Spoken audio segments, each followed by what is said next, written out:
Sebelum mahasiswa menggunakan mikroskop, maka lensa mikroskop harus dibersihkan dulu dengan menggunakan pembersih lensa.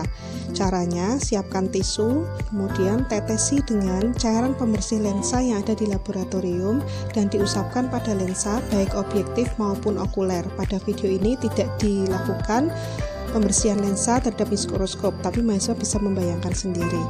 Kemudian alat yang digunakan untuk membuat preparat yaitu objek gelas dan penutup gelas atau cover glass atau deck glass juga dibersihkan dulu dengan menggunakan tisu pembersih lensa, atau mahasiswa bisa menggunakan alkohol 96% setelah mencuci objek gelas dan deck glass dengan menggunakan air sabun.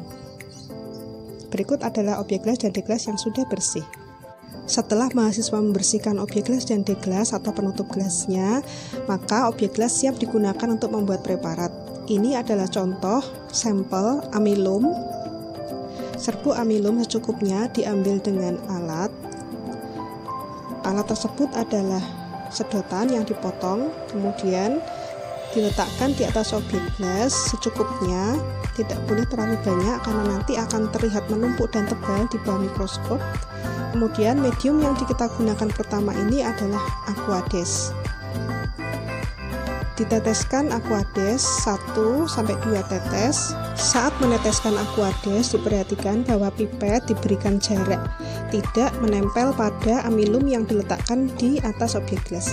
Kemudian ditutup dengan cover glass atau deck glass dan diratakan sampai dengan tidak ada gelembung udara. Kemudian larutan yang berada di luar harus dibersihkan dengan menggunakan tisu. Setelah ini, maka preparat di atas objek gelas siap diamati di bawah mikroskop.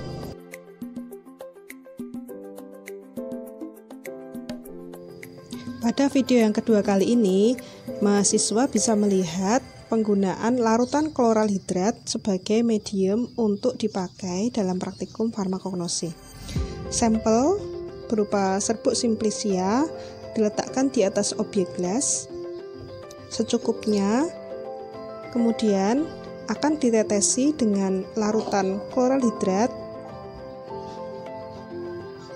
1-2 tetes larutan kloral hidrat dan nanti akan dipanaskan atau dididihkan sebentar di atas lampu Bunsen.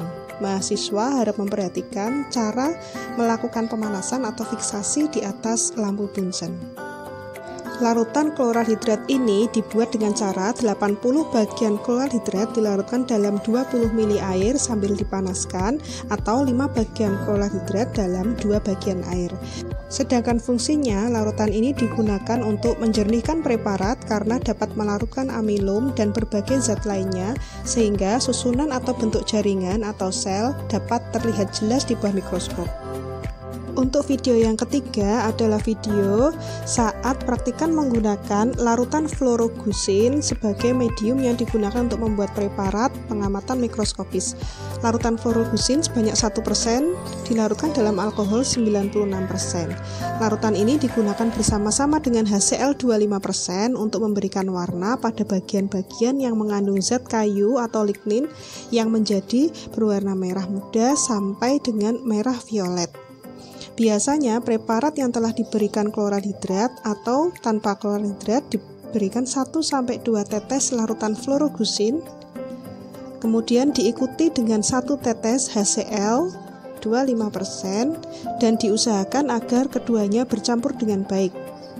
Jika cairan terlalu banyak, setelah penambahan larutan fluorogusin dibiarkan menguap terlebih dahulu. Berbeda dengan kloral hidrat, fluorogusin tidak dipanaskan di atas lampu Bunsen, tapi mahasiswa harus tetap membersihkan larutan yang tidak terpakai yang berada di luar dari penutup gelas.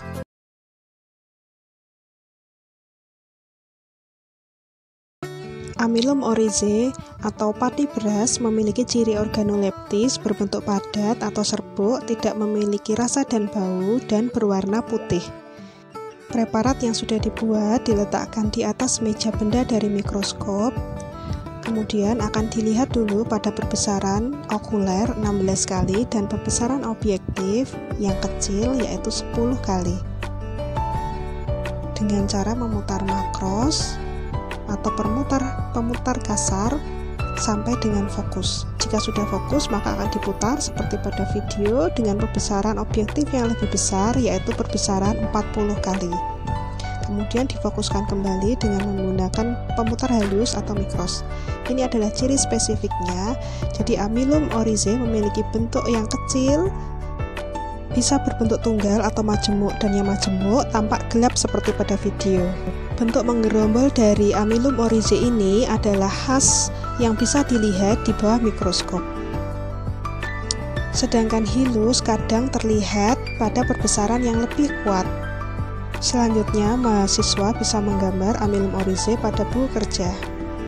Amilum tritisi memiliki ciri organoleptis berbentuk padat, serbuk, kemudian tidak berbau, tidak berasa, dan memiliki warna putih. Preparat yang sudah dibuat diletakkan di meja mikroskop seperti pada video, kemudian diarahkan ke bagian yang terdapat amilum di atas objek gelas, dan kita akan memfokuskan atau memperjelas gambarnya dengan cara memutar pemutar kasar atau makros pada perbesaran lensa okuler 16 kali dan lensa objektif 10 kali. Setelah fokus, kita akan memutar seperti pada video perbesaran 40 kali untuk lensa objektif untuk dapat melihat gambar amilum pada gambar yang lebih besar. Kemudian kita lihat ciri dari amilum tritisi. Amilum tritisi memiliki bentuk yang beragam, ada yang berbentuk bulat, ada yang berbentuk lensa, dan ada yang besar dan ada yang kecil. Kalau kita lihat, yang ditunjuk itu adalah berbentuk seperti lensa, memanjang, kemudian ada yang berbentuk bulat dan oval. Nah, di sebelah dari bentuk yang besar ada bentuk amilum yang lebih kecil. Jadi amilum yang lebih kecil akan mengelilingi bentuk yang lebih besar. Kemudian mahasiswa dapat menggambar amilum tritisi pada lembar kerja dan dikumpulkan. Amilum manihot memiliki ciri organoleptis berbentuk padat atau serbuk, kemudian tidak berasa, tidak berbau, dan memiliki warna putih. Preparat yang sudah dibuat diletakkan di atas meja benda mikroskop seperti pada video. Kemudian kita akan melihat pada perbesaran objektif yang lebih kecil dulu 10 kali dan okuler 16 kali. Pertama-tama praktikan akan memfokuskan atau memutar pemutar kasar atau makros hingga gambar di bawah mikroskop menjadi fokus atau jelas terlihat. Setelah terlihat jelas pada perbesaran objektif 10 kali, maka akan diputar ke perbesaran objektif 40 kali untuk melihat gambar yang lebih jelas amilum manihot pada mikroskop. Difokuskan kembali dengan cara memutar pemutar halus atau mikros pada mikroskop sampai dengan gambar fokus. Setelah terlihat jelas, maka mahasiswa bisa melihat ciri spesifik dari amilum manihot. Ciri spesifik amilum manihot terdiri dari butir tunggal dan majemuk berbentuk bulat dan kadang muncul berbentuk seperti helm atau topi baja seperti yang ditunjuk pada video. Sedangkan hilus dari amilum manihot berada di tengah atau konsentris dan berbentuk celah dan spesifik berbentuk lambda. Selanjutnya, mahasiswa dapat menggambar pada buku kerja. Amilomyces atau pati jagung memiliki ciri organoleptis berbentuk padat atau serbuk, kemudian tidak memiliki rasa, tidak memiliki bau, dan memiliki warna putih. Setelah preparat jadi, maka diletakkan di atas meja benda mikroskop dan diatur hingga fokus dengan cara memutar pemutar kasar seperti pada video dengan perbesaran objektif kecil dulu 10 kali. Nah, ketika terlihat jelas seperti pada video, itu adalah hasil pengamatan amilomyces pada perbesaran 10 kali objektif tanpa masih kecil. Kemudian kita akan putar ke perbesaran objektif 40 kali dan difokuskan kembali dengan pemutar halus atau mikros. Mahasiswa bisa melihat gambar dari amilomyces yang lebih jelas dan lebih besar. Kita akan melihat bersama ciri spesifik dari amilomyces. Nah, cirinya adalah amilum berbentuk bersudut-sudut atau poligonal, dengan ukuran 5-25 mikrometer dan memiliki hilus di tengah berbentuk celah. Hilus yang berada di tengah disebut juga hilus konsentris. Kemudian mahasiswa bisa menggambar amilomyces pada buku kerja. Amilum solani atau pati kentang memiliki ciri organoleptis, bentuk padat atau serbuk, kemudian tidak berasa, tidak berbau, dan memiliki warna putih. Preparat yang sudah dibuat kemudian seperti biasa diletakkan di meja mikroskop, kemudian diamati dulu pada perbesaran objektif yang lebih kecil 10 kali.